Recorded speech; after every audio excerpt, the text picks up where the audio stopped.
nothing in my talk that relates to that, but in fact everything. Because, it is essential to recognize, as has been mentioned, that what is happening in Venezuela has specific, unique national roots. That it's not an abstract revolutionary process, that it draws upon national heroes, national figures, people who are influential in Latin America, and that is a characteristic that I think is essential. And it's one of the things I talked about in a speech I'd given a few years ago in Venezuela, which is part of the book building now, called "Socialism Does Not Drop from the Sky." It doesn't drop from the sky because it's always rooted in particular societies, and this is a precise example of what you have to understand about that. It was mentioned that I had come from Caracas. Actually, I did come from Caracas, but it wasn't for this trip specifically. This is actually a whistle stop en route to Vancouver, which I arrived 5 o'clock this morning, and I'll go out on the 10 o'clock plane tonight.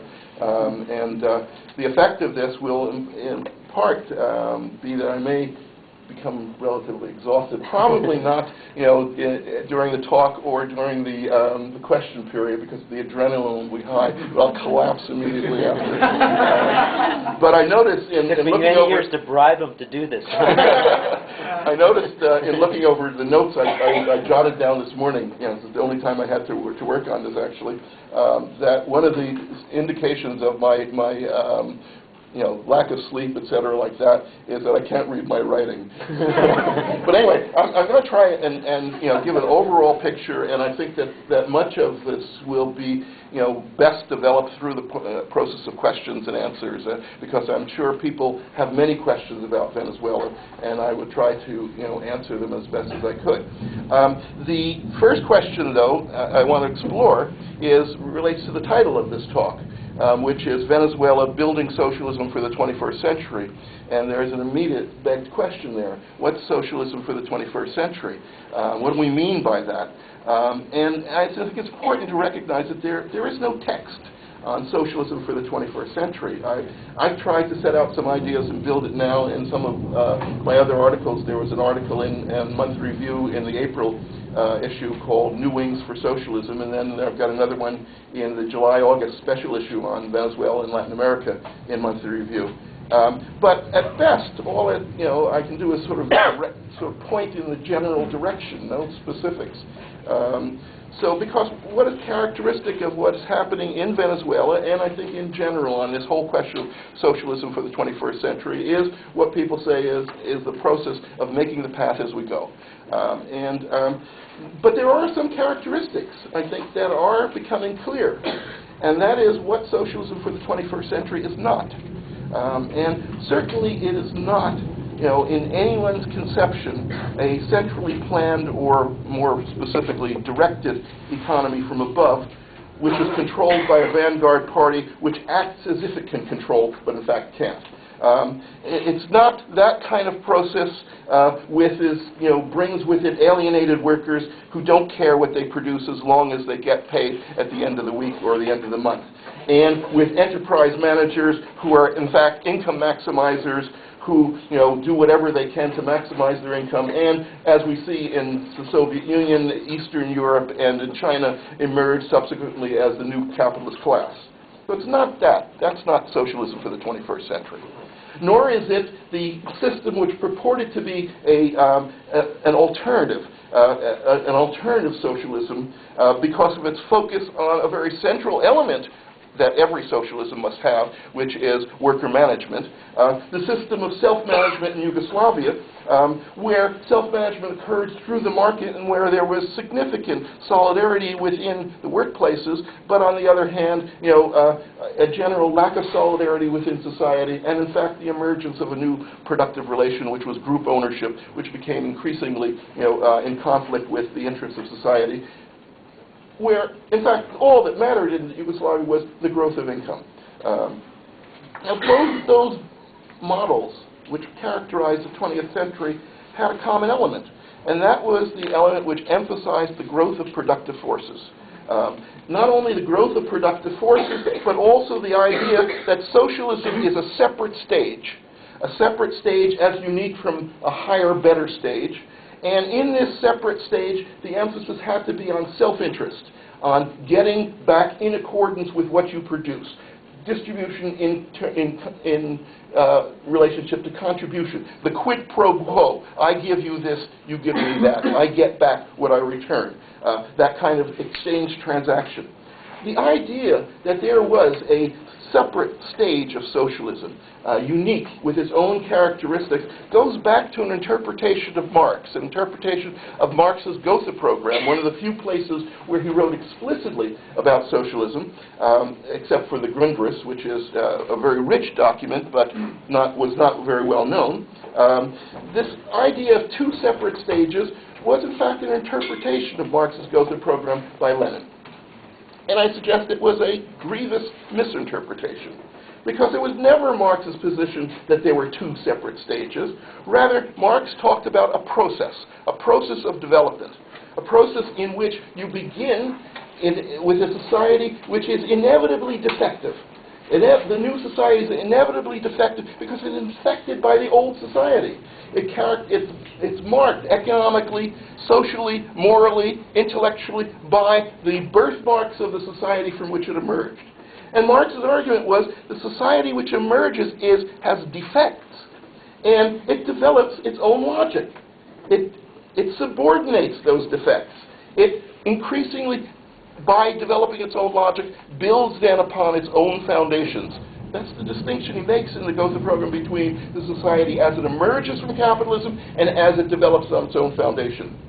The idea of distribution in accordance with contribution was clearly for Marx a defect. It was a defect of the old society.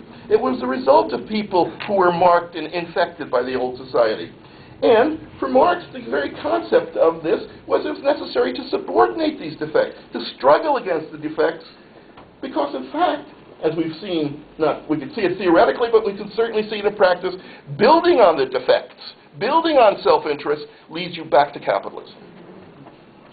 Now, that's not a great insight on my part, although I wrote a paper about this and presented in Cuba last year, and which will be published in Science and Society in the next issue. It's Che Guevara's insight. Che's made the point that when you try to build on the old mechanisms that you borrow from capitalism, you inevitably end up in a blind alley. And you don't know where you took the wrong turn, but you're in a blind alley because you have undermined consciousness through this process. And he argued, to build a new society, you have to simultaneously build new human beings. You have to build new socialist human beings. When we talk about socialism for the 21st century, we're talking about these ideas of Che, which are not highly developed, but nevertheless instinctively pointed in the right direction. In other words, pointing in a different direction to the direction which is that of emphasizing self-interest. Rather than focus on self-interest, rather than focus on a quid pro quo, the focus is on building solidarity. The focus is on building and creating new social norms based upon cooperation and on concepts of solidarity. And in that process, you go different ways. You focus on the battle of ideas becomes essential. The ideological struggle becomes essential. But so also is actual practice. The actual process of creating new forms of cooperation. The concept that Marx introduced, the concept of revolutionary practice, is the simultaneous changing of circumstances and self-change. And that is precisely what is part of this process as well, a process of creating the conditions in which people develop through their own activity, where they develop human capacities through their activities, and they end by this process of their own activity, what Marx referred to in capitalism as the crippling of body and mind of the worker, because you end the necessity of ending the division between thinking and doing.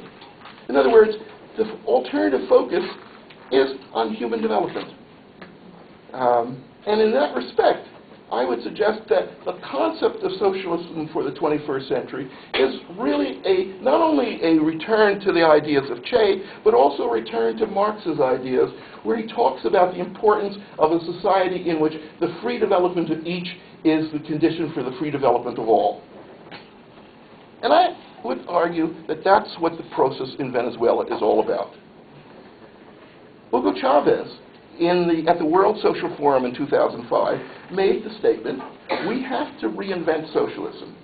It can't be the kind of socialism we saw in the Soviet Union, but it will emerge as we develop new systems that are built upon cooperation, not competition. We must, he continued, we must reclaim socialism as a thesis, a project, and a path, but a new type of socialism, a humanist one, where human beings and not machines in the state, which put human beings and not machines in the state ahead of everything. These ideas are present in the Bolivarian Constitution, a remarkable constitution to read for some of its themes. Because in that constitution, it stresses that the overall goal is full, complete human development. Developing the full potential of every human being. And it's not simply that explicit emphasis on human development, which you can find in about 4 different articles of the Constitution, keep coming up. And it's always been a mystery, who put these in there? But it's not only that, it's also the very clear and explicit recognition that this happens only through practice, only through participation, only through protagonism. And they constantly talk about a protagonist society, which is to say a society in which human beings are subjects. And that is, a very clear emphasis there. The idea, and it's explicitly, the Constitution says, that, protagonism and participation in things like self-government, self-management, local democracy is necessary for the people's complete development, both collective and individual, or both individual and collective. So that's an important element in the Constitution. The emphasis on human development, the emphasis on revolutionary practice, that people only transform themselves through their own activity. And I referred to that actually in the next monthly review article as the subversive element in the Bolivarian Constitution. Because you have to recognize the Bolivarian Constitution is effectively a capitalist constitution. It contains support for private initiative, private industry. It gave independence to the central bank, and it emphasized basically the state fostering the private sector, the private initiative. In fact, the first economic plan for Venezuela, a plan for 2001 to 2007, had a state sector, very clear state sector that would be active. It was, in that respect, a rejection of neoliberalism. It talked about the importance, though, of the state building trust for foreign and domestic investors, creating an environment which built trust for them. And it also included a social economy as an alternative and complement. But the social economy that they talked about was really kind of minuscule. It was there, but in the plan, but it wasn't a major element.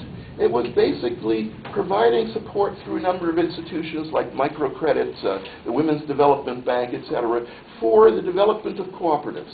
And these cooperatives were really to be drawing people out of the informal sector, and you have to understand that the informal sector contains 50% of the working class in Venezuela. Not unique, in this respect of many, countries of the South which have had that effect as a result of neoliberalism and capitalist restructuring. So you have, that, situation of very large numbers of the poor who are in the informal sector, who are really what one would have to call the reserve army of the unemployed, who are just making do, by any mechanism of survival that they can, but who really would like to have a formal job with, with some protection, for pensions, etc., like that. Some would like to stay independent, but most would like to have, that job. Well, the social economy, the conception of the social economy in that first, plan, 2001 to 2007, said we have to help these people, we have to move these people and build up an emergent managerial class. To move them into cooperatives. It was to, create this managerial class out of the informal sector. So what were they talking about? They were talking about capitalism.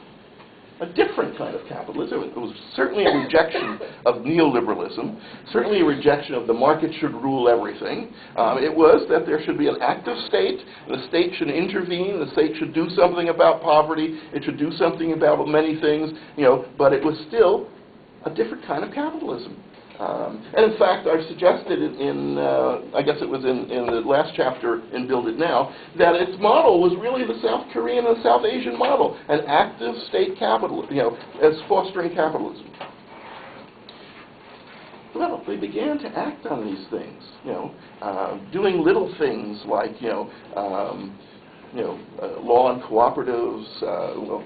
Chavez, insisted on the incorporation of these changes. This is after his election, after the Constitution, and one of the most inflammatory bills of all, which was the Hydrocarbon Act, which would ensure that new oil ventures would have, some significant royalties, maybe 30%, I think it was, as opposed to the 2% or so that the existing ones had. There were, a whole series of acts that Chavez was introducing in 2002, which, created enormous problems. It created, a very strong opposition response. A split in the Chavez's own coalition, which was an electoral coalition filled with many opportunists who left at that point when they realized that Chavez really meant to introduce some of the promises that he had made. How unusual. And so they were, they said, we're out of here. And then also the oligarchy of the period, of that period saying, well, this is, serious. I mean, if he's going to do something about these things, maybe he's going to really, move on a number of other things. Every measure, the 47 laws that Chavez moved on in 2002 were completely consistent with capitalism. It wasn't what was introduced, it was the response to it that was critical. That a pampered oligarchy, which has lived, in a parasitic way off the oil rents, as much of Venezuela has, not much, but a very significant portion of Venezuela has, rent seekers who find any possible way, to get, their hands on oil money.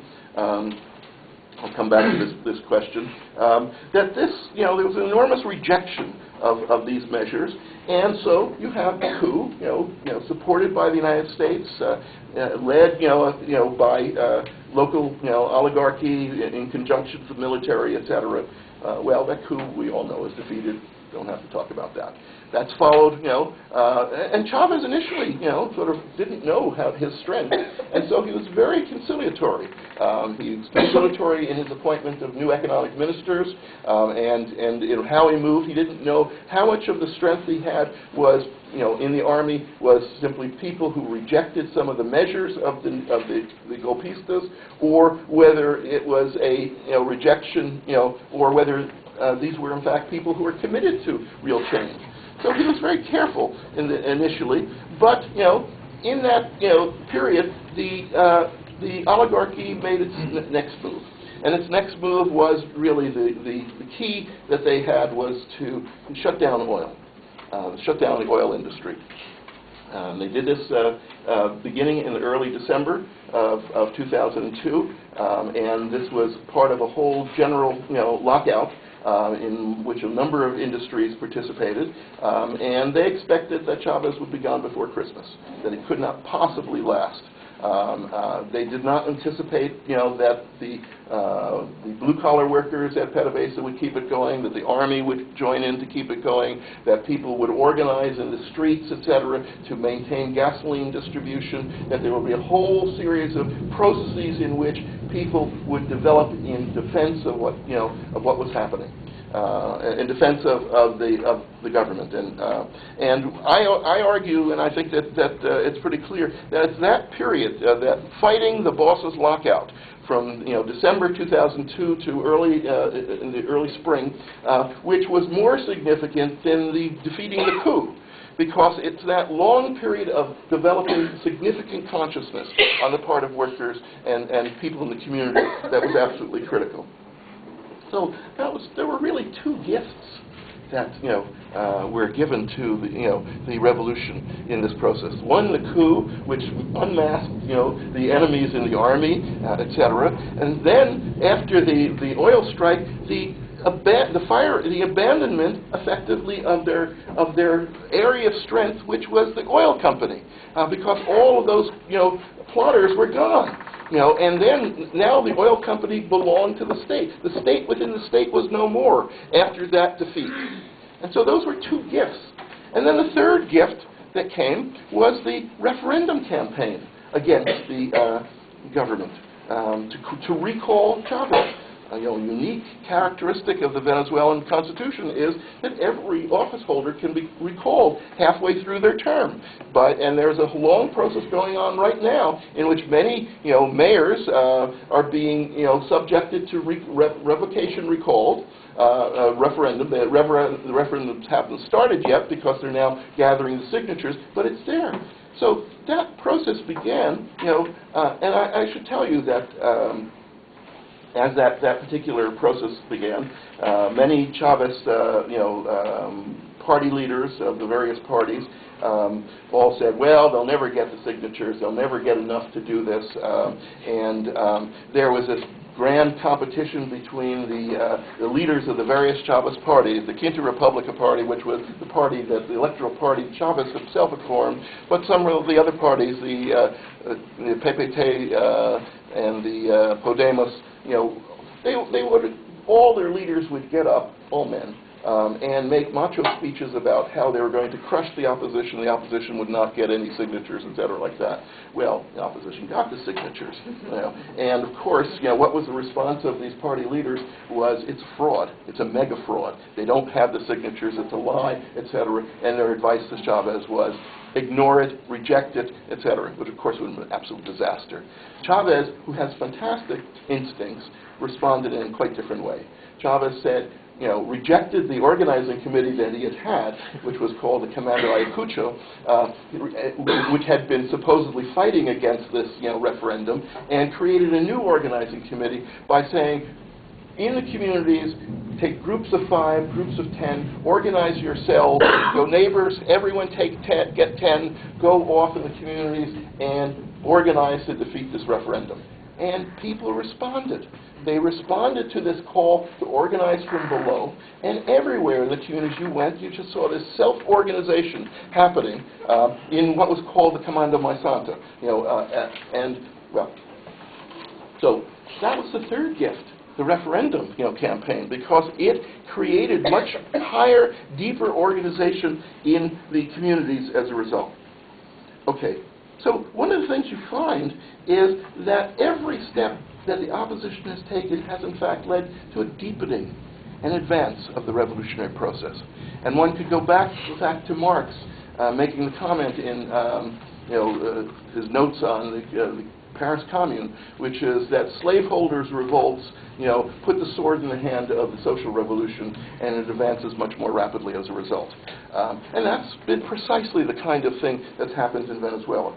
Well, what has occurred, since that period, in that period? Well, 2003, after they now had hands on the oil revenue, they were able to change things around. They introduced, for the first time, real significant programs to deal with the enormous social debt, the enormous poverty of Venezuela, dealing first with health programs and also education programs. Barrio Dentro, the Cuban doctors coming into the neighborhood, because of course the Venezuelan doctors who served the oligarchy, who served the elite, the professionals, etc., weren't about to go into the barrios. So you had, now a new program in which, doctors were in every neighborhood, serving people, going to the doctors for the first time. You had new health education programs, literacy programs, programs to allow people to finish grammar school, programs to allow them to prepare them for university. These were new programs. And also, in early 2004, there was also the program of the Mercal. The Mercal was the new government stores, which had their roots in the military opening up the closed supermarkets during the boss's lockout, and opening it up and making the food available to the people. The Mercado became this series of government stores initiated through the military, which then made food available, at very highly subsidized rates, necessities that were subsidized by 50%, et cetera, like that. So that was another mission. And these were extremely important because they were showing to the people that this was a government that meant to change their circumstances, that meant to put an end to the incredible poverty of the country.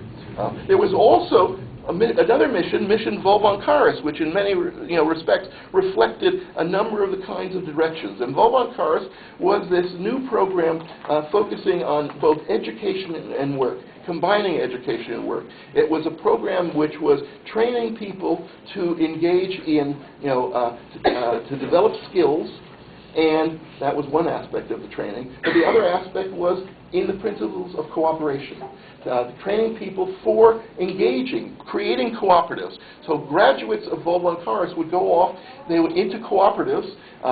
Now, a very substantial portion of these were in agricultural cooperatives because, Venezuela is one of those countries with rich soil, monopolized land, and imports 70% of its food.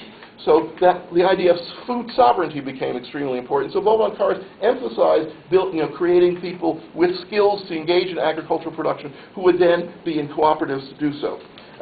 And the theme was combining education and work, and that has been a theme that has continued there. And this is at the very time, while these processes were happening, that Chavez began to, in 2003, attack what he called the perverse logic of capital.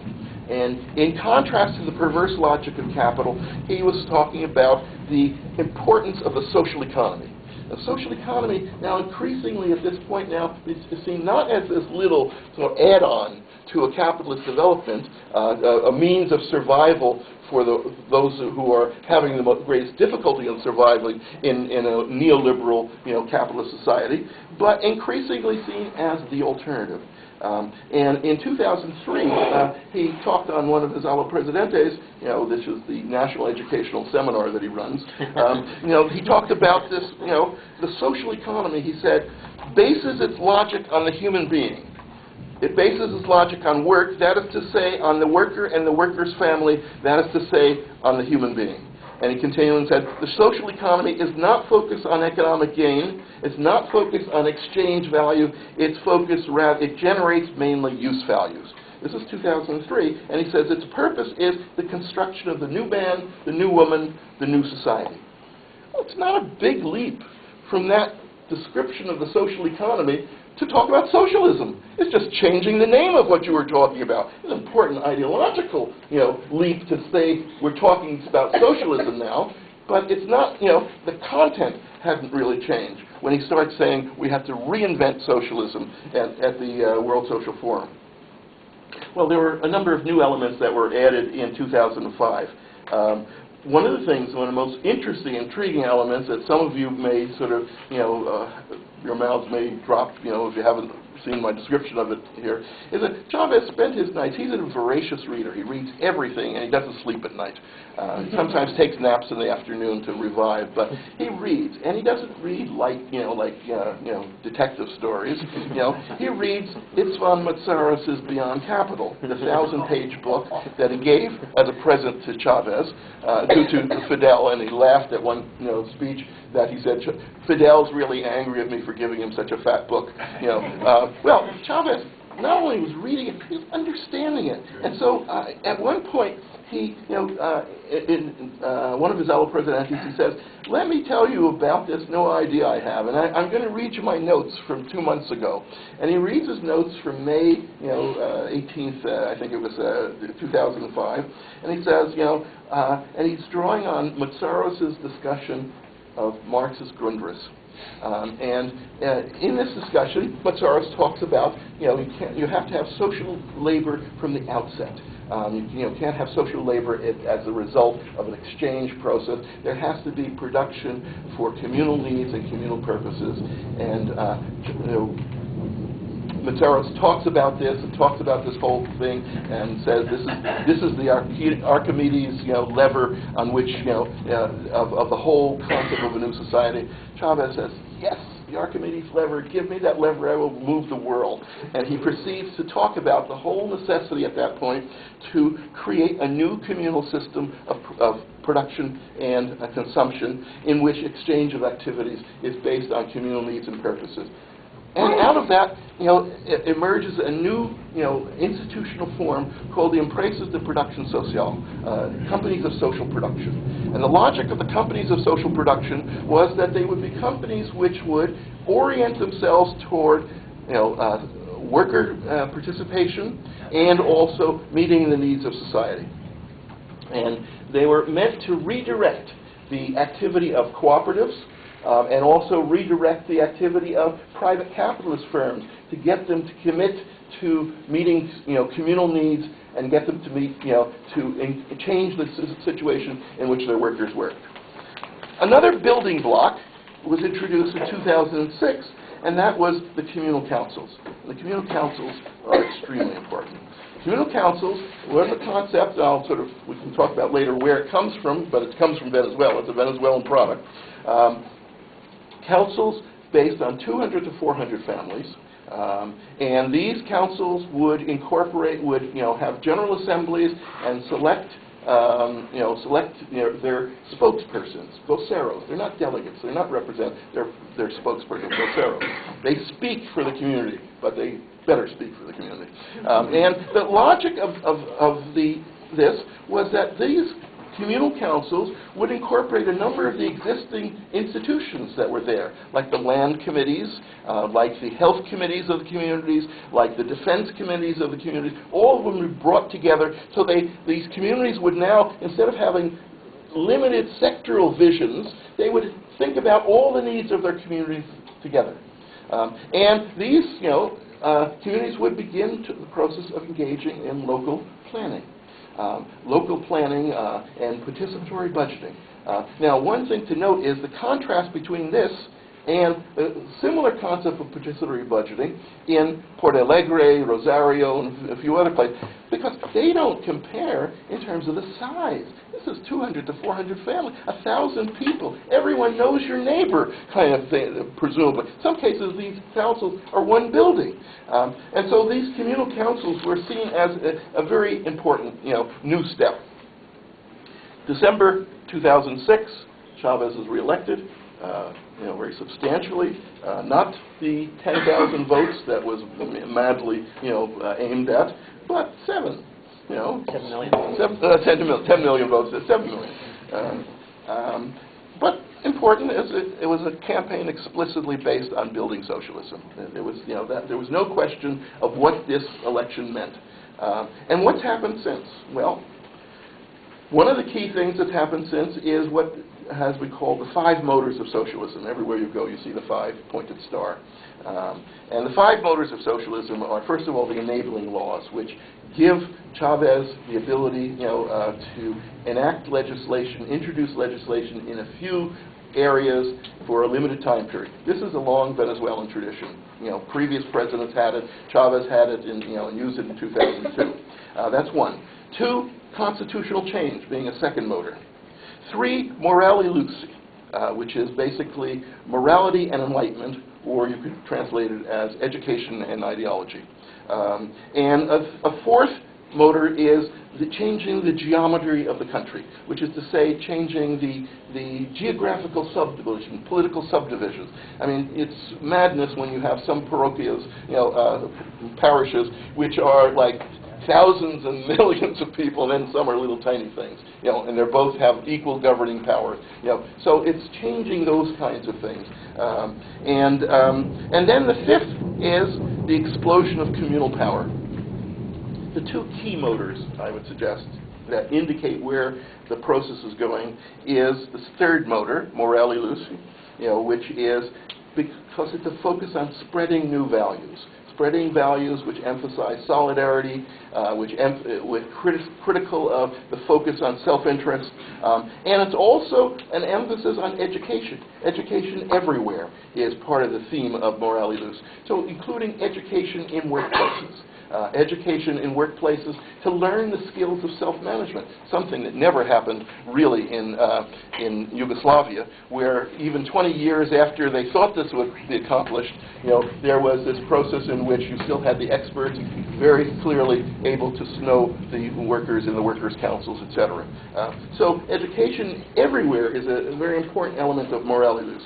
And then the other key motor is the explosion of communal power.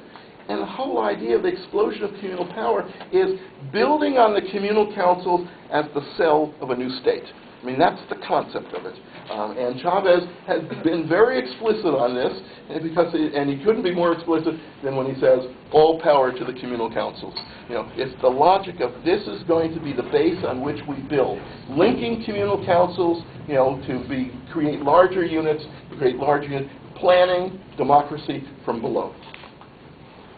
These two sides complement each other very significantly.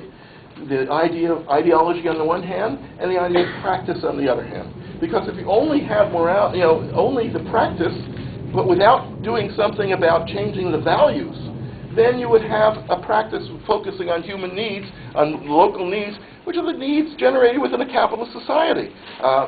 So that's the ideological aspect of this is very critical, but so also is the practice element.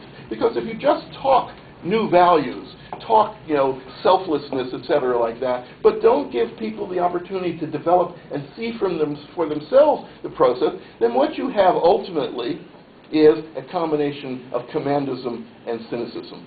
Commandism at the top, cynicism, at the bottom, where people say nothing really changes. So those two complement each other. And it's a focus not only in the communities, this idea of practice there, but also in workplaces. That's being talked about. There's nothing, explicit, in the motors at this particular point, although there's been a rumored sixth motor coming, but it hasn't, it was supposed to be announced about a month ago. I predicted it wouldn't be announced, and it wasn't, and it's, they're still struggling over these questions at this particular point. But Chavez has been very explicit from starting in January. He started talking about what he called the elementary triangle. And the elementary triangle is social property, in which there is social production organized by workers for the purpose of communal needs and purposes. So social property, social production, communal needs and purposes. And one of the key elements in this focus is on the idea of social property. Now, much of all this is all in the realm of the battle of ideas. But there are real changes happening as well. And people will hear about those.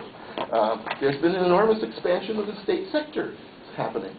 Both because some of the state industries are expanding, industries such as the oil industry, but also the petrochemical industry. Processing that oil is expanding significantly. The basic industry is expanding. But in addition to the expansion, because of money being pumped into those sectors, and imports of machinery coming in through a lot of connections that the government is making with state companies elsewhere, in China, in Iran, well, those are the two that come to mind immediately. There's also the nationalization of strategic sectors that's been happening. So nationalization of the communication sector, the major CAN TV, nationalization of the electric power company. And some people say this is not really nationalization, because nationalization really is when you take it and don't give any compensation. Look, the point is, it's now state-owned. The state can make its decisions based on its ownership of these things. It's paid market prices for them. Of course, the market price went down a little as soon as the announcement of nationalization happened, and so that, anyway. So, also, the state has retrieved the dominant position within the heavy oil sector, which had been completely dominated by the multinationals. And furthermore, there have been growing attacks and reclaiming of land of the latifundias and land distribution Venezuela is one of the most uneven in Latin America. And most recently, there has been, the democratization of the media by the reversion of the channel RCTV to the public sector, where it's being run as a public information channel. Let me stress one point, which is that the pace at which these things happen is absolutely incredible. You sort of wake up, if you're away for a week, you sort of like, things have changed enormously. New things are announced constantly, et cetera. And last night, for example, as I was driving to the airport, Chavez was on radio, but maybe on television, probably on television too, talking about introduction of planning within the economy, planning by sectors. And the establishment of a new commission, new presidential commission, which would organize the planning process, by 4 different sectors of the economy. And finally, let me just note, in terms of things that are happening right at this moment, is the organization of the new Unified Socialist Party. And this is, a very significant, development, because for one, Chavez is moving away from these parties in which, you had this constant rivalry, between the different Chavez parties. I mean, first of all, we're really talking about 3 dominant parties in the Chavez grouping, but the Communist Party was increasingly important, as part of this coalition. The situation, that was existing was the Quinta Republica, the dominant, party, had about, one person once told me there were 12 factions, but there are at least 3 or 4 factions which absolutely hate each other, constantly battling. And then there were the other 2, major Chavez parties, and all of them were sort of, competing constantly. Well, Chavez had said last year, or I think it was June, saying we have to create a unified socialist party, a single party, and stop all this, nonsense that's going on here. So came the election, and the Quinta Republica, which was uniquely placed, in the prime, sort of position on the ballots. So anyone who wanted quickly to vote for Chavez would vote under the Quinta Republica rather than the other 15 or so Chavez parties. And so the dominant, overwhelming, votes for Chavez came on this Quinta Republica's slate. So the immediate response in the Quinta Republica was, well, we are the dominant. We are the single party. Those others should join us. And that was, without question, the dominant view within the leadership of the Quinta Republica. Chavez gave this incredible speech, and I wrote an article that was on the MR Zine called "It's My Party and I'll Cry If I Want to." His speech, which brought together a lot of the activists who had actually been involved in the campaign, both the activists, in the sort of day-to-day, work, but also, a lot of the high party activists, and he brought them all together in a big, auditorium, and he said, we have to create this party, and it's not going to be a fusion of the existing parties. It's going to be an entirely new kind of party. It's going to be a party built from the bottom. It's going to, you will build it from the bottom, and you will, you know who are the drunks and who are the corrupt people and who are the people who are not really, part of this process. You will choose your own leaders, etc., like that. And I was watching this, and I was saying, I said in the high-priced seats they were not very happy, but in the back they were cheering, basically said, if the people here, after this process, are the same faces, then we will have been deceitful to the people. And he clearly was saying we have to build this new kind of party, a party based from below, etc. And that's been one of the major processes that's been happening right now. Now, in the article I wrote for the July monthly review issue, I said, well, they probably won't, unlikely they'll get the 4 million that they're, looking for, that some people have been looking for. It was pretty far because they got 7 million votes, in the election. To think that they're going to get 4 million people to sign up in the party, is sort of kind of incredible. The last count I had a couple days ago was 5.3 million. Anyway. Don't clap. There are some problems in those numbers. And some of those numbers are inflated because people are being told, you really have to sign up, you better sign up.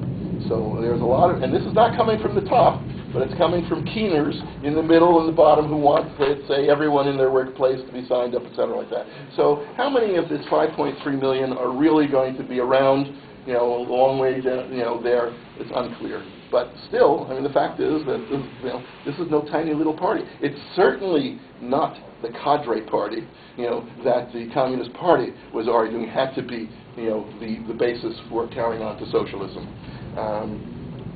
As a result of which, like some of the other parties that have stayed, leading parties that have stayed out. Anyway, so you have, I think, a very significant process which is being propelled forward, and it's, they're forging a new kind of thinking about socialism. So the question of what are the obstacles to this? Well, first of all, U.S. imperialism. You can't talk about anything about what's possible in Venezuela without talking about U.S. imperialism. Obviously, they were involved in the coup. Obviously, they were very supportive, and in the oil shutdown, there were some people, the technical units that were working with PDVSA, the oil company, had old CIA people in their boards, et cetera, like that, and they sabotaged the whole operation there. It was happily, recovered by old technicians who came back from retirement to keep the oil company going. Not necessarily because they were Chavez, but because they were oil company loyalists. There's that phenomenon happens too. But U.S. imperialism is everywhere, and I think that one of the, I don't know whether Eva Gollinger has been here to talk yet, but if she, I know she was in Vancouver and Victoria, and you should make certain to try and get her to come because she's done enormous good work on uncovering U.S. involvement, not only in relationship to Cuba, but the U.S. involvement in Venezuela. In her new book, it covered well in her new book. Yeah, but it's new stuff. Yeah. Oh, new stuff. For example, she just recently revealed that some of the reporters and journalists for the Global Vision and RCTV were on the U.S. payroll. Also, 2 days ago, she revealed that several of the student organizations that have been very active in the student protests have been receiving grants for organization for 2 years from the National Endowment for Democracy in how to engage in participation in new forms of governance. So she has a lot. And so U.S. imperialism is there. It's working. It's not going to give up. And money. How do you take money? Lots of money. Oh yes, money, of course, yes. But also training. At one point they were training people in the informal sector. That was one of the things that they were trying to create there. The existing capitalist oligarchy is another obstacle. They're still firmly entrenched in various sectors. The media, the processing sector, and processing is important because they import so much of their food, and then it's processed locally in Venezuela. And many of the key companies, like Polar, are still dominant in the country in terms of supplying many things. Banking, is still capitalist hands, both domestic and also foreign, especially, city banks there, but especially Spanish banks. Another absolutely critical, obstacle, and partly because the same people are there. Because one of the things is, many people in the state sectors were hired because they were members of the different, the parties, the old parties in the Fourth Republic. And they have the greatest ironclad protection in their public sector contracts, presumably because of the deal between COPE and ADECOS, so we won't fire your people if you don't fire ours, so they have this ironclad public sector thing that can't be fired. So they're there, and they're there, and they're either they constantly sabotage what the government tries to do through their positions in the state, or they're incompetent. to do what they're supposed to be doing because they weren't hired on the basis of their competence in the first place. So I had this rule of thumb where I said, you can tell the Chavez, and I know, friends in the planning ministry, who used to absolutely complain they could not, they had a whole staff, they could not work with them. That's one of the reasons why the missions were created. Missions were, bypassing, going around the existing state mechanism because the existing state mechanism didn't, work. And so you have corruption for that reason, but not only because of that reason, it's because there are opportunists who are in the Chavez party, who have positions of power, who are engaged in corruption, and also it's a pervasive culture. It's a culture in which, the saying, I used to hear the people say, we are a country in which we give prizes for who stole the most from the state. That culture of corruption and clientelism, of getting jobs because you're the party member kind of thing, that's still there, and that has to be fought against through transparency, through the Communal minister, Nobrega, has been brought up on corruption charges for some real estate deals that were done while he was the finance minister, which were very questionable. I don't know whether you knew about these ones. But anyway, it's one of the first real examples of a top Chavez who is being charged with corruption. And I think that's a very good sign. Okay, so that's another obstacle. Another is a new Chavez oligarchy emerging. That many of the leading Chavez are themselves engaged in capitalist enterprises. In some cases, they do this through frontmen, that they're not, they're silent partners. There are other, are known capitalists who are doing this, but we know who the partners are. And so that's another problem. And then there's also the belief, among many, that, look, we can't go to socialism. We have to depend on capitalism for a long period of time. Therefore, we have to make some concessions to capital, and we have to, and that's important. And you get that, argument being made, by among many, strong Chavez who are saying, well, let's be realistic. We need to walk on two legs, and one of those legs has to be the domestic capitalists who supply, inputs for, say, state sectors, et cetera, like that. And this is something, I was going to read a section of the talk, the paper from the July-August thing, because I take up that question, but I propose that, in fact, by doing that, they're not walking on two legs. In fact, they've got one leg moving backwards. In any event, that's another thing. Another obstacle is very clear statist tendencies within the government. There is a very strong top-down orientation on the part of some ministers, especially in what they call the strategic sectors, which is to say oil, energy, power, etc. And their orientation is a very hierarchical structure in which basically workers take orders from above and have very little say. They have, particularly in the case of the oil industry, many of the grassroots movements that emerge in the context of the struggle against the bosses' lockout. There was something called the guide committees, have effectively been dismantled as a result of pressure and from above. And the problem there is that there is that tendency which is leads workers to say, in these cases, if we can't make decisions in the workplace, if we can't do the things that the revolution says we're doing, well, we'll do what we can do, what we're used to doing, demand higher wages. Which is a particularly problematic situation when you have a working class which is overwhelmingly in the informal sector and very poor, and you have a very small organized working class outside the public sector, which is receiving significant rents and also is making higher demands. And in some cases, some of the most militant-sounding left groups who are saying we have to demand higher wages, etc., like that, are in fact basically defending a very minuscule aristocracy of labor within the country. So that's a problem. But, and here the problem is that when you have the statist tendency, you need, a strong organized working class to struggle against that in those state sectors, in the energy sector, in the oil sector, etc. But in fact, those, trade unions in those sectors are not. they're busy fighting each other. There's been enormous splits among the Chavist unionists in the organization UNITE, which has a ironic name, and they're constantly engaged in battle. It completely, I'd say, obliterated a coherent organized working class movement for the present. Now the only thing that many of the trade unionists seem to be unified on is hatred of the new Minister of Labor, who comes from one of the smaller factions in the organized trade union movement, and who has been acting in various ways to support his own faction. But all of these things that I've described, the obstacles, were all there before. I mean, they're not new. I mean, there's nothing new here.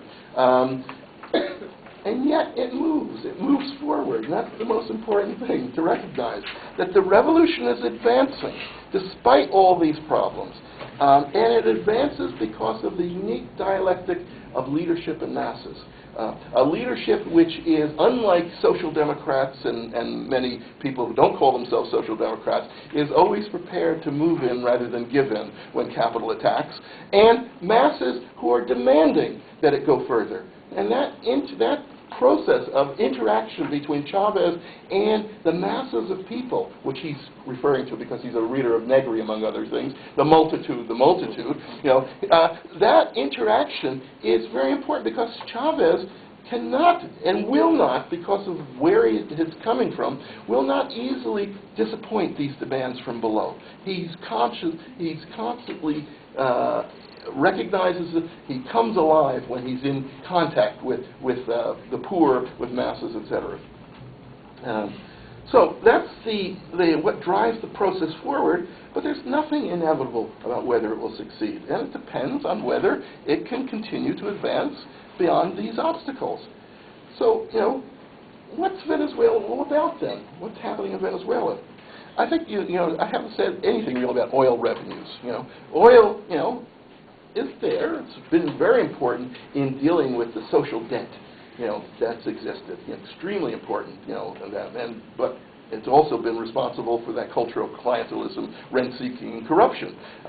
But what makes what's happening in Venezuela important has little to do with oil. What makes it important is its focus on human development and revolutionary practice. When you look at the nature of the programs they introduce that put human beings first, the programs in health, the programs in education, the programs in revolutionary democracy, because that's what the communal councils are all about, the idea of transparency, the idea of education in the workplaces, and all these kinds of things. These are elements that you don't hear about outside Venezuela. You don't hear about them in the capitalist press.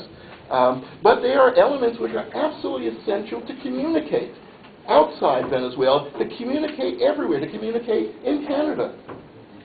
Because one of the things I think is important is, communicating this is an important aspect of solidarity work. Building support for Venezuela, for the experiments that Venezuela is engaged in, is extremely important for that purpose. But I think it's not simply that. It's also a question of the process of communicating what's happening in Venezuela, the communal councils, the processes of education, health, etc., the emphasis on worker management. I haven't said enough about that, but we can come back to that. Is also a process of struggling here. And it's a process of struggling here to defeat that perverse logic of capital, and to defeat it everywhere. So I think if you talk to people about, don't you think governing should occur in units of 200 to 400 families? Would you see anything wrong with that? Wouldn't you like to be doing that kind of thing? Don't you think that education should be, take this form, these kinds of things? Don't you think that that state money should go to dealing with serious problems of people? incident. My hotel, the hotel I'm in, apparently is just now filled with people from Ecuador, from and other countries for Mission Milagro, where they're doing having eye operations for people who have been blind and ignored because they're poor, etc. Don't you think these kinds of things are important? I mean, to communicate that, I think that there's an absolute identity between building solidarity work for Venezuela and building a struggle for socialism here. And I think it's essential, to build that movement here and everywhere for socialism for the 21st century. So build it now.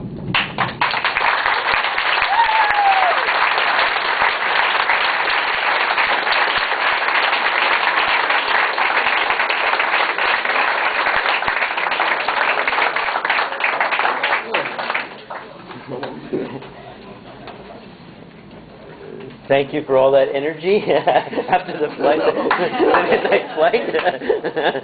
We've got to keep your adrenaline going for another hour. So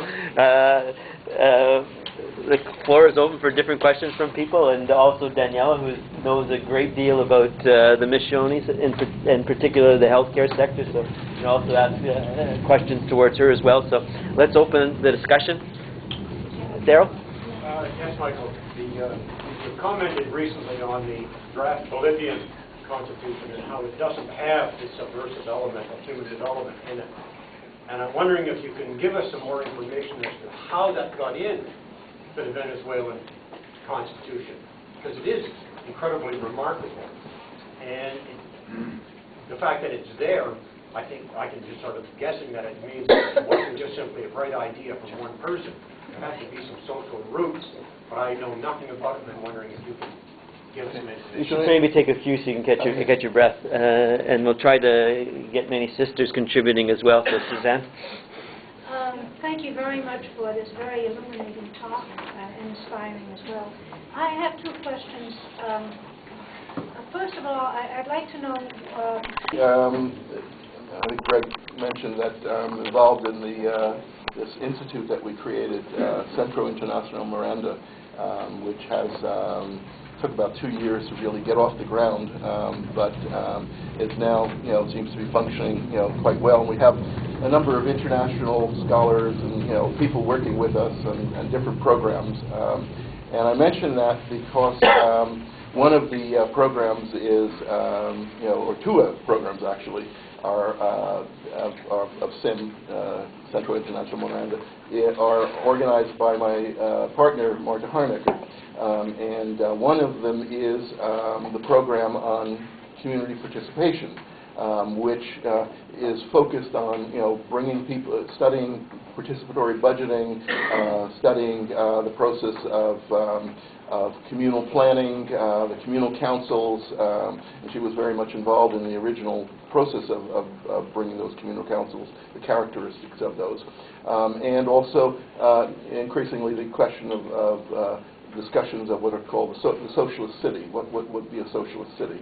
But the other program that she's also involved in is the program on the political instrument, or the question of the party. And one of the programs that she will put on, or events that she's organized, will be a discussion of the theoretical work of Minero. What's his first name? Minero of the Casa Alfredo Minero, who was the thinker behind the organization Causa Era, which was kind of a new left breakaway from the Communist Party in the 80s, I think it was, and he was a very influential thinker. The reason I mention him immediately is that we tried to find out the answer to the question you asked. Where did these thoughts come from?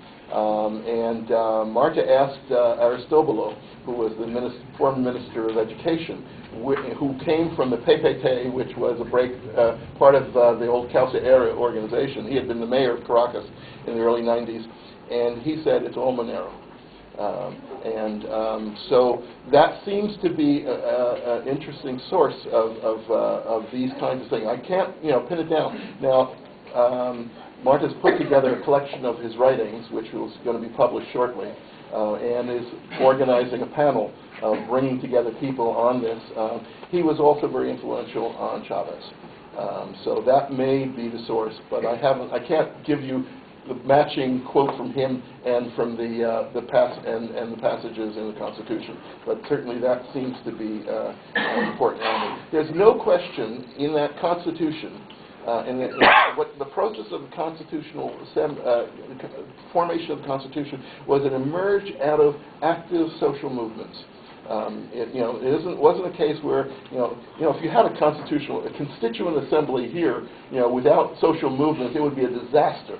It was after a decade of struggle, of different social movements that you had, this, constituent assembly where, very well represented were indigenous, groups, and also the women's movement.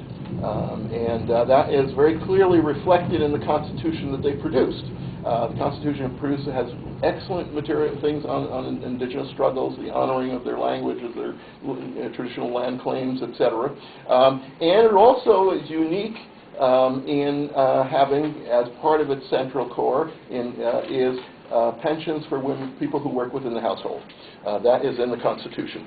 Now, one of the problems, and let me just say that the women's movement is very strong there. There's an Institute of Women which has a very strong leadership, and one of the key leaders as well is an economist by the name of Nora Castaneda, who is the president of the Women's Bank, and she tours North America a bit in England, and she works very closely with Selma James and Women's Global Strike for Peace, or the Wages for Housework, group. And they are very influential, very strong in Venezuela. So that's reflected in the Constitution, as is many of these things. So the Constitution, the Constituent Assembly came out of these movements, which were important in the struggles of the 90s.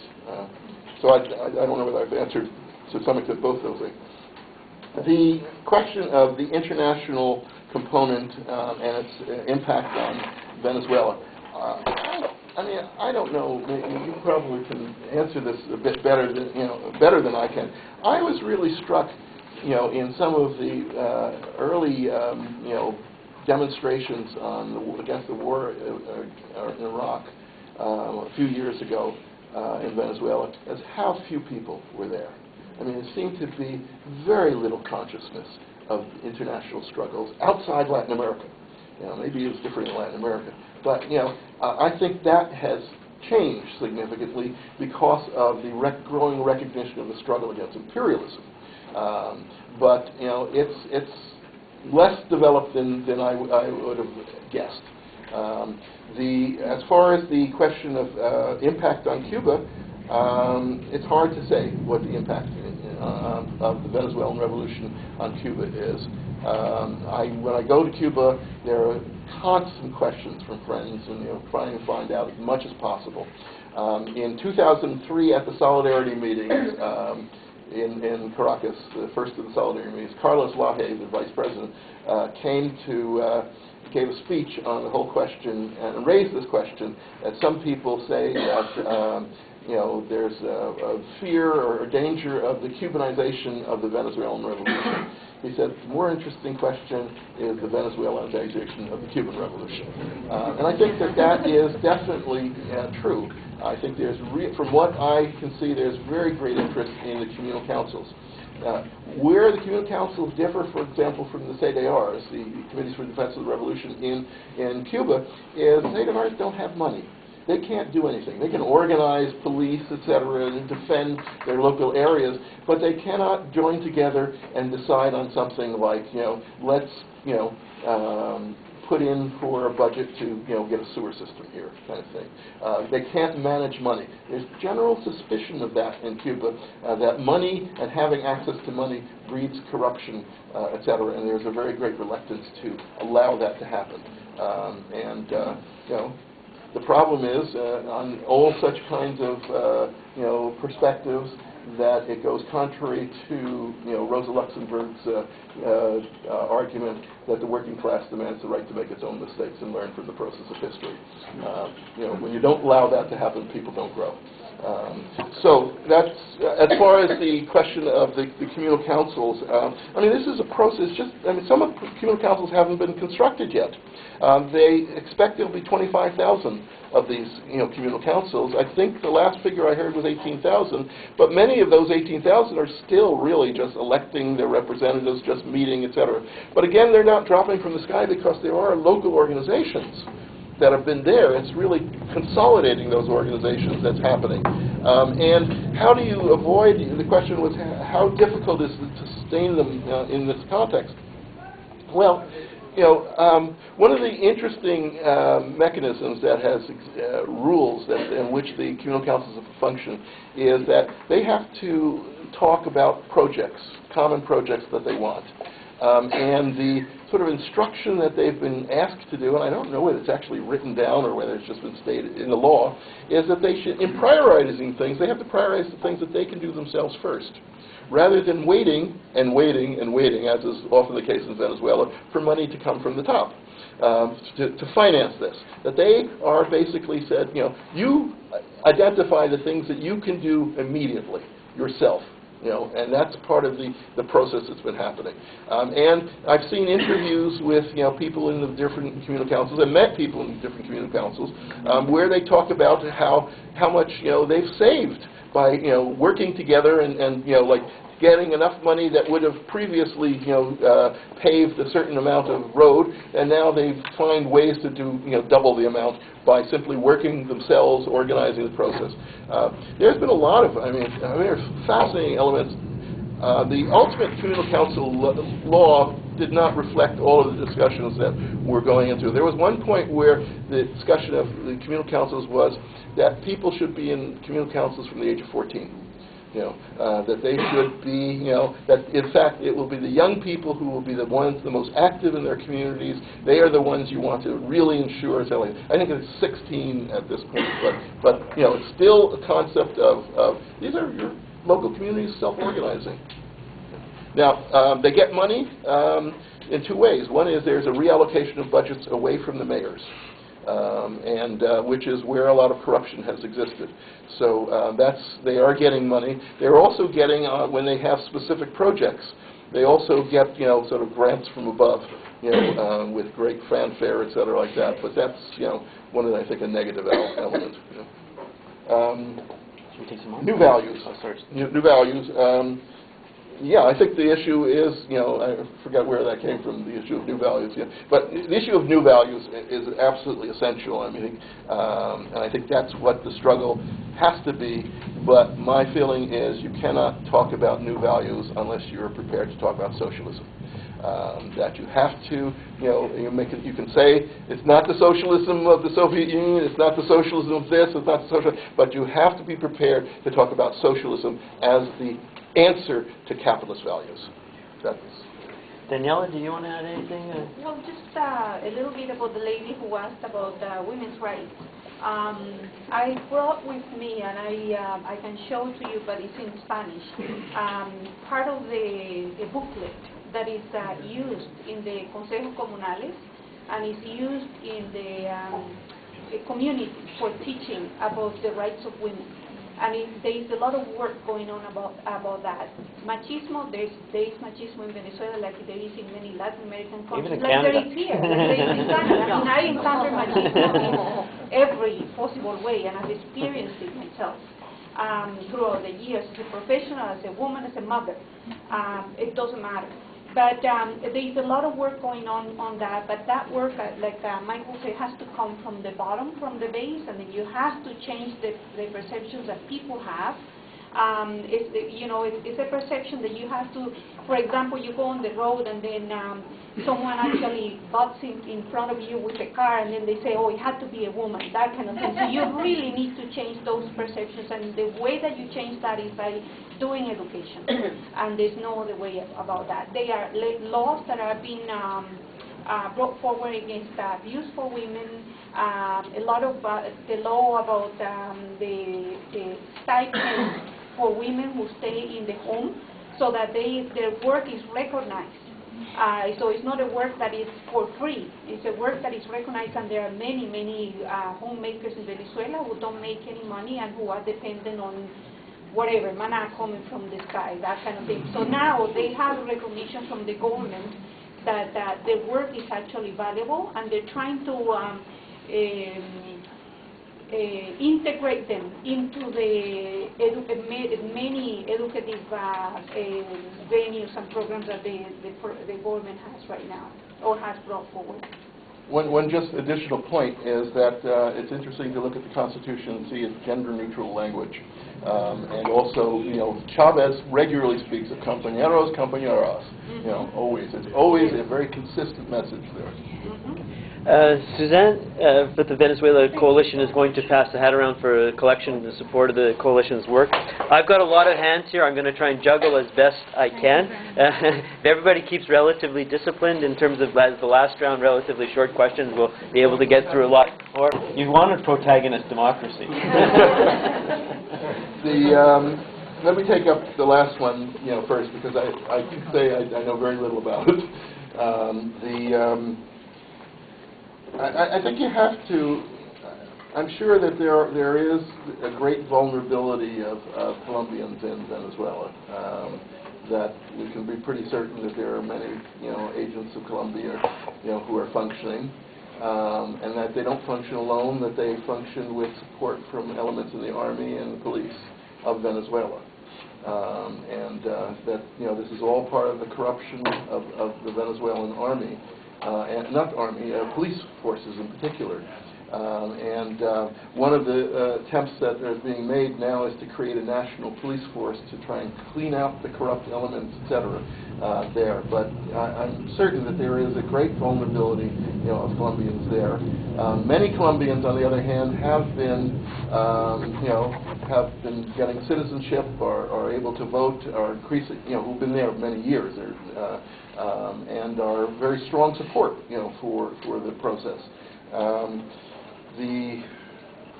But I think, again, I think you have to have a sense, certainly in the border regions, it's chaos. I mean, there is no authority there that can really, control, the Colombian agents, there. Because it's vast areas that are, not necessarily, well populated, and it's not simply Colombians who are being picked off. It's also the Colombian paramilitaries who are functioning as agents for the latifundists in Venezuela, who are killing, peasant leaders. Happens with impunity. And these are part of the problems of Venezuela. It's not. It doesn't drop from the sky. We're dealing with a country that has this history, and it's not easy to change it. So that's as far as the relationship with Venezuela and Brazil. Well, it's hard. Venezuela has to play ball with Brazil. With Lula, can't do very much in terms of attacking it. And although there are strong differences, there are strong links between the MST and the landless movement and Venezuela. They work closely with the agriculture ministry in Venezuela at this particular point. And I think there's substantial support for their efforts, and they're now finally escalating their own demands in Brazil at this time. As far as the question on the self-management, that was the question, experiences. There have been several experiences in self-management. The workers in the electric distribution industry became quite active before the Chavez election and immediately after, in the context of fighting against privatization of the electric distribution companies, and they then, in the course of this, when the privatization was off the books, they were strong in making demands for co-management And co-management, the way the term is used in Venezuela is not like German co-management, co-determination, but basically worker management in conjunction with the state. So it's and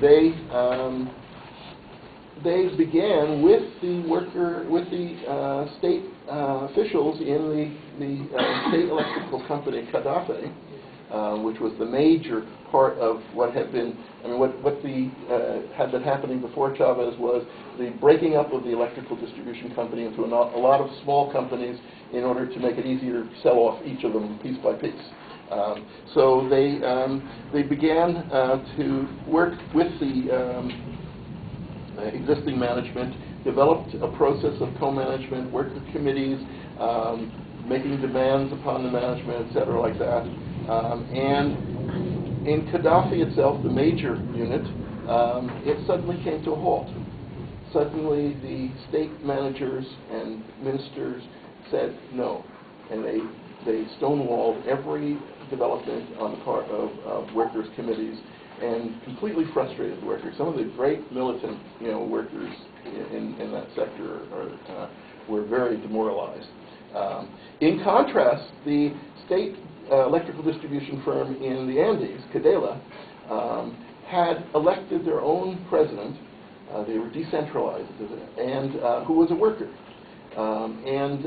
He worked very closely with them in a whole process of self-management and in which they began to work with their local communities. And so there became sort of this Cadela model of real worker management, working very closely with the managers, and working closely with the community by creating community cooperatives on electric distribution issues, et cetera, like that. Those are two models, one a very successful model and the other a very frustrating model. Now, the people in Cadela are very concerned right now because there's been a move to re-centralize the company, to move away from the separate units, and they are struggling to ensure that they don't lose their model and trying to spread it to the other sectors of the now sort of unified Gaddafi. That's one experience. Another experience is the experience at Al-Qasa. And I'm talking only about the state sectors, not the recovered factories. Al-Qasa is the aluminum company that, under the then minister for, a new minister for the basic industry, Victor Alvarez, he brought into Al-Qasa one of the aluminum firms that belonged to the Corporation for Development of Guyana, CVG. He brought in, as the president of the company, one of the leading Marxist theorists in the country, Carlos Lanz. And he said, make this a company which runs on worker management. And Carlos has been struggling with this for several years now, and doing, introducing a lot of measures, giving workers more, which workers more and more power, making decisions, et cetera, like that. Right now, it's an absolute battlefield in Al-Qasa, in which there are union struggles happening against each other. And the last I heard was that Carlos is, in fact, probably going to leave as president and go to the Ministry for Science and Technology, working with the Minister of Hector Navarro, who had been the Minister of Education and Superior Education, with whom he had worked before. So that experience in self-management is not is not an unequivocal success, and I understand also that the Environment Minister is raising questions about some of the processes at Al-Qasa, which are disastrous ecologically. But the workers are demanding, that they should not be shut down. So there is a conflict happening there between worker management interests and ecological concerns that is now affecting Al-Qasa. That is, as far as the other question, I'll come back to this other thing. The other question as to the criticisms on Yugoslavia and that I make about Yugoslavia and and whether they're made in Venezuela itself.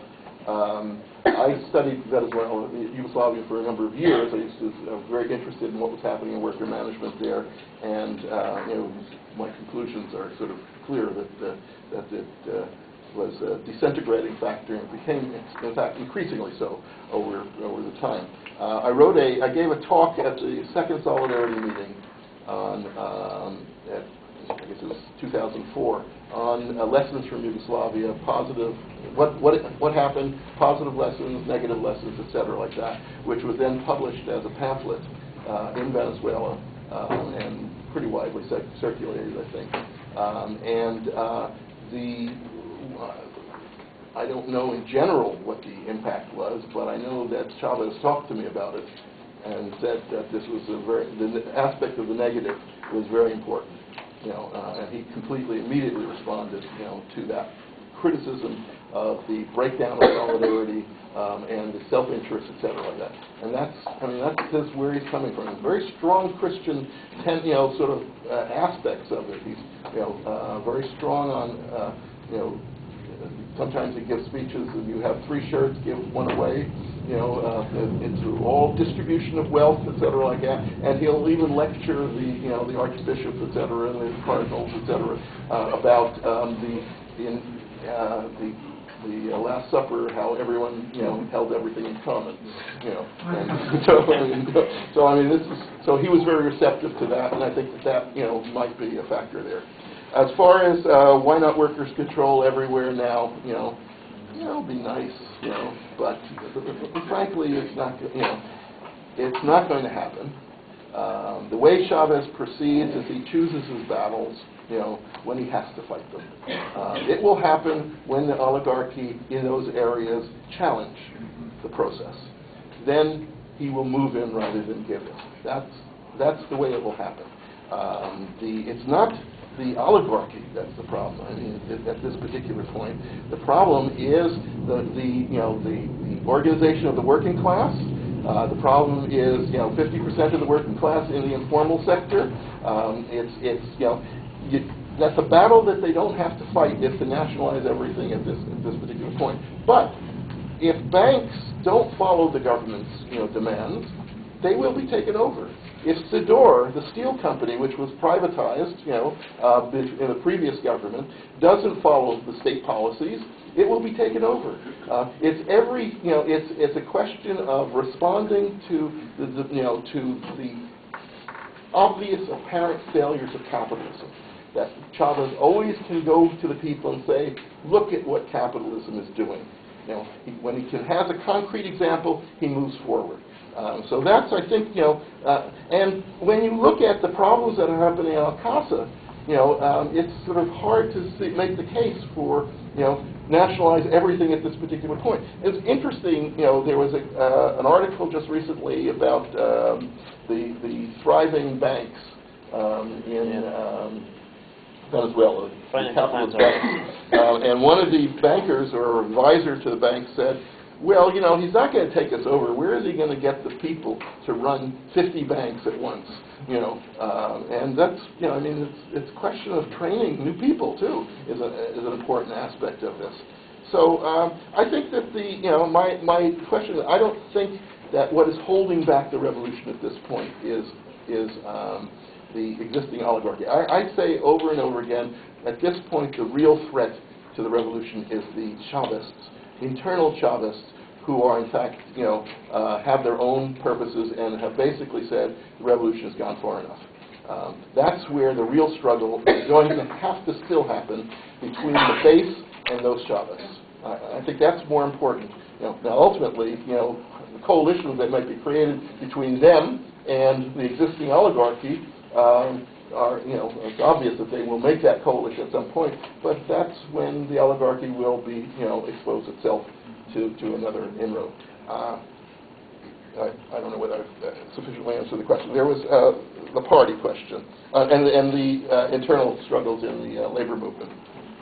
The struggles in the labor movement are, they're incredible. It's just a disaster, it's a tragedy, to see what's going on there.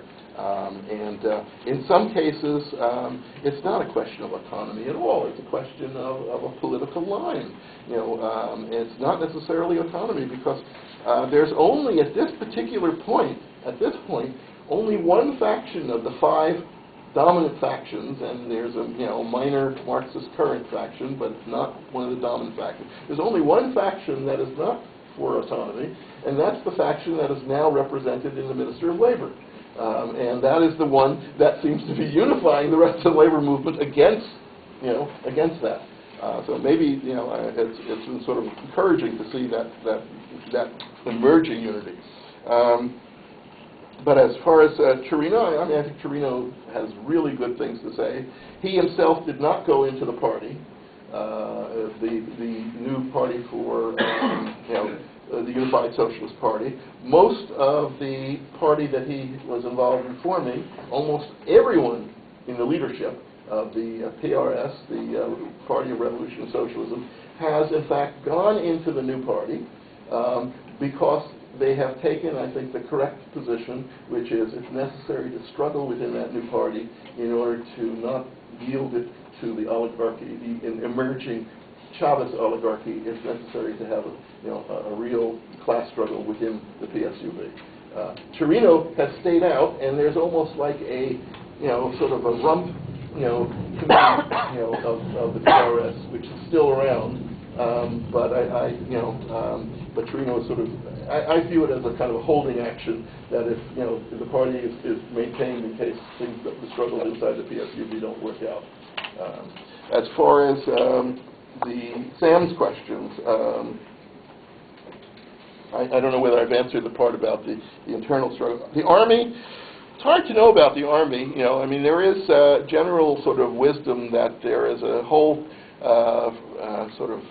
cohort within the Army that is not, pro-Chavez, which is a group that received its training mainly between 1992 after the attempted, revolt in '92, and at which point there was a sort of cleaning out of the old structures that allowed people like Chavez and many working class, young people to enter into the Army, and between 92 and 98.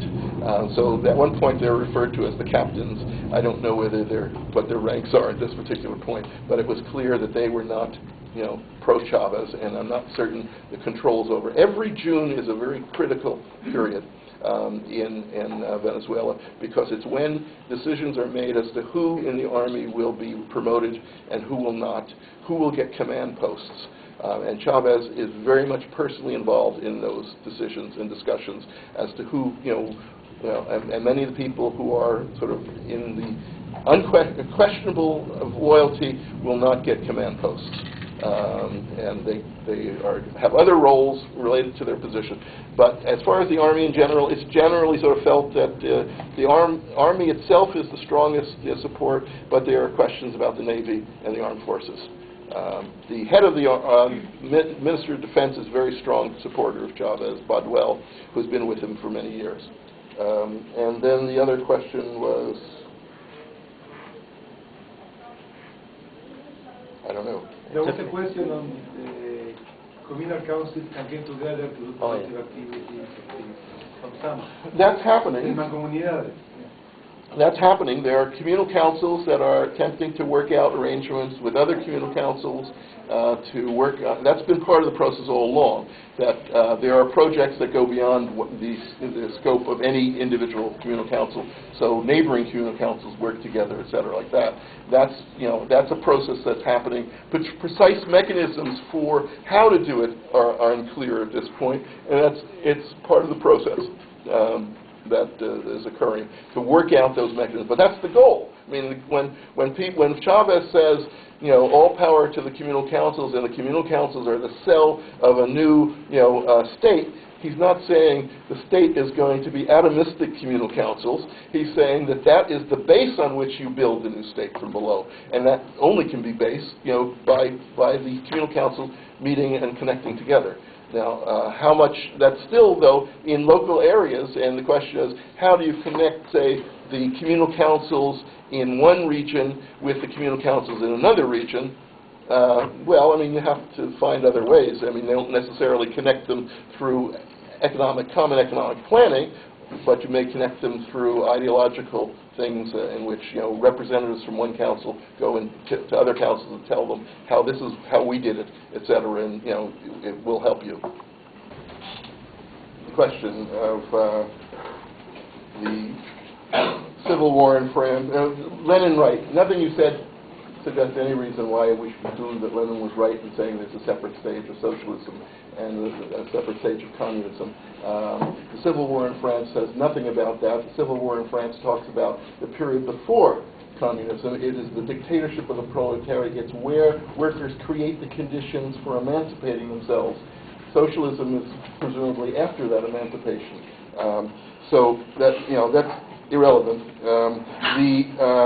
But as far as the thing on the whole question of the interpretation of the Gotha program, all I can suggest for now is that the talk that I gave in Cuba last year was basically exploring this question, and it will be published in Science and Society in, I think it's their October issue. And it's also, I'll develop these arguments further in the context of the book one of the books I'm working on right now, which is called The Socialist Alternative, Real Human Development. The question of and let me just say that, if you want to talk about, what Marx, thought, then you have to go back, to one of the few places where he develops many of his arguments on the whole question of a new society and the distinction between the becoming of a new society and the being of a new society, and that's in the Grimmets. If you want to understand, one of the points that I make in the article that will come out and also in the book is that you cannot possibly understand Marx's critique of the Gotha program without understanding his discussion of the relation of how capitalism emerges and how it emerges and subordinates all those elements, that are contrary to its logic and creates organs which it needs. The Gotha program. Anyway, that presumably will also be expanded at length in the book. The question of let me see. Alex's thing about, let me come back to Josh. The working class should be making these decisions. It should organize independently and decide what to do. What working class are you talking about? Are you talking about the 50% of the working class that is in the informal sector? How are you going to organize? How are you going to get that working class to make these decisions? Or are you talking about the portion of the organized working class that is in the state sector? They're not, they're in the state sector already. Or are you talking about the relatively minuscule portion of the working class which is in the organized capitalist sector, in the capitalist sector? Let's not talk abstractions. Let's talk about the reality of Venezuela. Venezuela has a very, hollowed out economy in which there is very little, capitalist development, in there because they relied upon oil. Oil was the sector. It was not heavily employment generating, and because of the oil exports, they were the currency ratios were such as they ended up importing all their food. The agriculture basically dissolved. All the peasants came out of the countryside to live in the hills outside the cities. They have, their manufacturing that was all developing in the 70s, completely disappeared. Pretty well disappeared. There are factories that are being put back into operation now that have been idle since the 70s. So, let's not talk about, fictitious countries or models. Let's talk about the real Venezuela and who is the working class that is going to make these decisions. Well, one way to reach that working class, which is a working class which is in the informal sector, is to get them in their homes, get them in their neighborhoods. It's always been a myth that the only form of organizing working class is in the trade union. You organize working class in their neighborhoods as well, and that's what the communal councils are all about, a process of reaching workers, working people in their neighborhoods, reaching the poor in their neighborhoods, to make demands, to be recognized that they, like Chavez had argued from prison in 1993, must not only be the objects of change, but the subjects of change. That's a whole process. But don't talk about this, working class should rise up and should make the decisions, when you can't even identify what that working class is. The question of Alex's point about 8 years. It's enough time has gone on. I'm impatient. Time for nationalize everything. People want fundamental change. Yes, they want fundamental change, and they're getting it. They recognize they're getting it. But if you ask them, why aren't you getting what you think you need, they're not going to say the oligarchy. They're not going to say the banks. They're not going to say these companies like Polar. They're going to say it's the corrupt Chavez officials. They are the ones that are doing it. That's, if you go to every community, that's who they identify as what is holding back their gains. And that's where the struggle is. That's what people recognize as the struggle. That's why the battle against corruption and clientelism is the key fundamental contradiction at this point, because that is what, that's where people are at. They will struggle on that issue. And that's why the communal councils are important, and the party. Did you make the same time? You do what people recognize as the problem. You don't stand outside, in Canada and say, or with a small group which is very isolated, the CMR. I like their positions on many questions, but they are really small and not making many inroads, except for a few factories that have been that they're organizing and have seized, and doing very good jobs. I wish the rest of the labor movement was doing similar kinds of things. But the problem is that that's not what people in general are seeing as their problem, and you have to start with what people think. So, let me see where else we're going. Land reform. The legislation does call for land reform. That land which is idle, which is not in use, can be taken over by the state for public purposes. The cases that are happening is that the state is often very slow to do this. And so what is happening is that the cooperatives, which have been formed under Volvonkaris, and have found that the land that they were assigned isn't very good, are moving in and taking over the latifundias. That they are simply moving in and clearing the land, land which is idle, and taking it and are protected by the state in the process. So that's part of the process that's happening there too. But the law is there, and they are acting in accordance with the law, even if the local officials, the local governors, in many cases the governors who should be acting, who haven't acted. Where does let me just say something about Ernie's question. I think it was Ernie and some other. It's a question that keeps coming up, which is, well, we read Marx and we see, and Marxism, and we see that there is going to be a final crisis, revolutionary crisis. When's it going to happen? By my calendar, it's going to be such and such. Okay.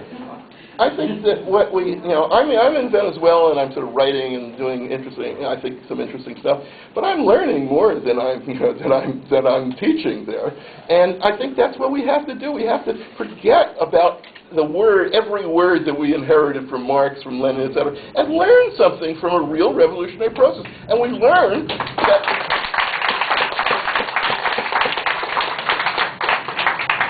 These things are more complicated than we thought.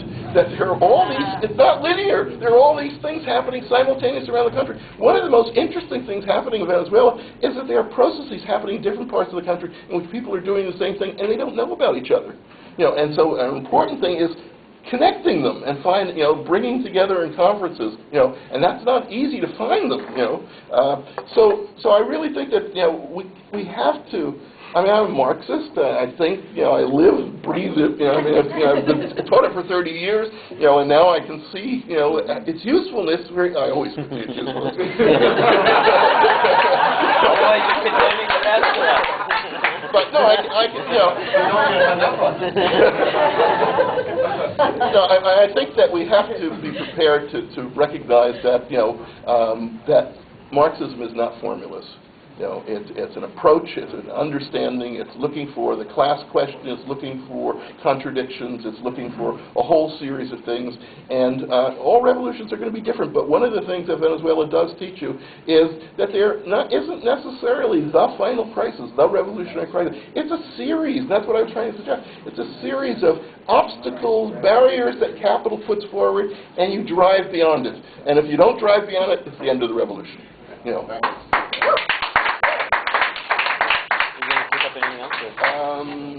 The co-op movement. yeah, there's a lot that that co-ops should be doing in relationship to Venezuela as trying to make links. There are some differences very clearly. There are problems in the co-ops in Venezuela, and many of the co-ops are purely replicating the Yugoslav thing of complete self-interest. Shortages of what they produce in Venezuela, but they go and sell them in Colombia instead because you can get dollars in Colombia sales, and then on the black market get more bolivars than if they sold them locally. There are real problems of that self-interest happening, which I don't know whether Canadian trade cooperatives are going to be any different. They'll say, yeah, you're doing the right thing. You're maximizing income of your members, et cetera, like that. But I think there are interesting things, and one of the things I'm sort of aware of is there is a cooperative movement in Nova Scotia, which is involved in, I think it's Just Us or something, which is involved in fair trade things, and there is a connection that's being attempted to be made between them and cacao co-ops in Venezuela, with the idea that there is a Nestle's factory, and this is just coming up in the last week. There's a Nestle's factory which is empty, in which the government had thrown lots of money into the Nova Scotia government, and the idea would be to perhaps use that as a processing element for Venezuelan cacao. I've sort of been connecting with people and talking about the possibility that the Minister for the Communal Economy, who I'm contact with, might be in fact interested in sort of establishing the relationship, and in fact I suggest might even want to buy it, and run it as a state-owned Venezuelan company processing locally, because so much of their cacao is going overseas to Europe, to Nestle's, etc., and then shipped back into Venezuela. The sixth motor. The sixth motor was originally, as I heard about it, was to be the economic model. It was, the reason I thought that this was not going to, be coming forward is from the people who were, in charge of bringing it forward. Two of the ministers that I thought were, not going to come up with anything very, acceptable. It never happened. But we may, in fact, see, the sixth motor, beginning to sort of emerge under a different name. And that is this whole emphasis that Chavez gave yesterday about planning, a process of planning, and that might be where he wants to go. Instead of talking about the sixth motor, talking about a commission on planning. But it's the economy, and it's also a question of, I think, worker management, worker involvement of that. And that's why it's such a difficult question at this point, because not only is it difficult in terms of what will happen with workers, etc., it's a problem with the labor minister and with the Minister of Oil. Good. Danielle? Yeah, sorry about that. just a little... I think Mike's going to finish. No, Then Danielle? Okay. Very quickly, it's just, Alex, there's no solution that is a formula that is going to come from anybody that is going to be imposed on Venezuela. This process is Venezuelan by roots, and it's going to continue to be Venezuelan. No one is going to impose anything. It's coming from the ground as a ground movement, and it's going to continue that way. Who knows? 8 years, 12 years, 20 years. Chavez's plan, if he lives that long, is 3 cycles of 7 years each. And that might be the case. I don't know whether he's going to be the leader during that time, but he's making plans that far in advance. What do you need? You need a generation to change a lot of things that are happening in Venezuela. You cannot have things like that. If we could have things like that, we could have had a lot of things very well changed here in Canada a long time ago. And we haven't been able to do that. So you need to have time to have change. And change happened. We didn't take the government by the arms. This is a social revolution, needs some time to do all the planning and the work that we have to do. We're going to make mistakes. We have made mistakes. Chavez has recognized that there have been some mistakes, but we're moving forward, like Michael said. There's no way back, okay? One question that I wanted to address from the compañera here is what can Canada do to help Venezuela? Well, there are 2 things that you tell me there. One is the government of Canada is going to do nothing but put obstacles in the course. What can we do? We can do a lot of things. And we heard about them already. Organize yourself, inform yourself. We can be a resource for you. We can give you resources to give and to discuss everywhere. Belong to organizations that are planning actions and are planning defense of the revolution in case something happens or in case any attack happens of any sort. Then that's what we can do actually as people, and we can do as women and members of society, and men and members of society. In terms of the communal councils, you mentioned about 16 years of age for belonging to the communal council.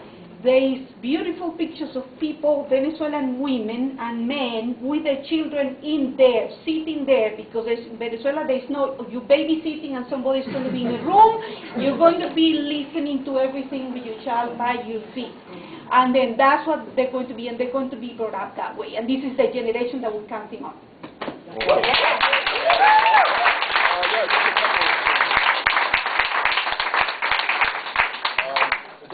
Two quick points, three actually, I realized. One is the question about nationalization of the oil. They basically control the oil that the old industries that they previously were, that's part of the whole PDVSA. There are recent moves into the heavy oil sector have taken away the control from the companies to now majority ownership for the state. But not simply majority ownership, management. So that's that's a key question. So effectively, the multinationals, which have a lot of skills, which the Venezuelan oil people do not have, that they in this sector in heavy oil, that they will be able to use those skills, and but they are in control. The question of Chavez mode, can it survive Chavez because of the issue of likely attempts at assassination, and plots are discovered regularly. And there's if you ever hear about canceled meetings of Chavez was supposed to be in such and such a place, it's because of a security alert. That I would say that every day I get more confident that it can survive Chavez, because there are, the process is developing people. Whether it can that's a question of struggle. I mean, these things, there's no formula, but it gets better, I think, regularly in that respect. And then the last question is relates to can the Venezuelan model be replicated elsewhere, especially like in Latin America, et cetera, like that. And I would say that if you look at Bolivia, if you look at Ecuador, which presumably are the places where people have in mind where it might be replicated, that it will not be replicated elsewhere unless the leaders are prepared to put the masses in motion. Thank you.